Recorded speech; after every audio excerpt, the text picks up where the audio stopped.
La apertura de las ventanas es sencilla, aunque hay que conocer un poquito el funcionamiento de estas manivelas. Es simplemente apretamos el pulsador, abrimos las manivelas, las giramos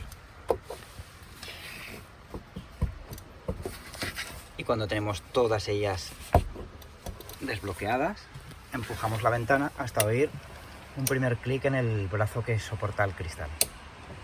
El primer clic nos mantendrá esta posición,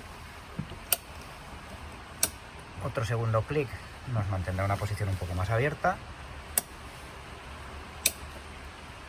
un tercer clic nos deja la ventana completamente abierta y finalmente, para volver a cerrar la ventana, lo que haremos es empujarla al máximo hacia arriba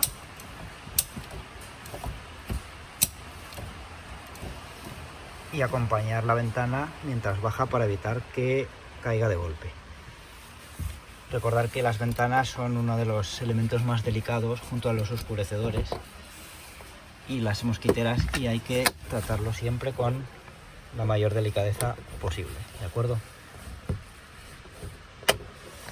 Como os digo, la ventana además está equipada con una mosquitera para el verano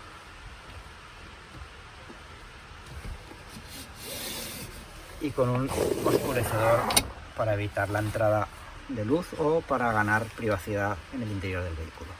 Para separar las piezas utilizamos esta pestaña y acompañamos el oscurecedor hasta la posición de abajo.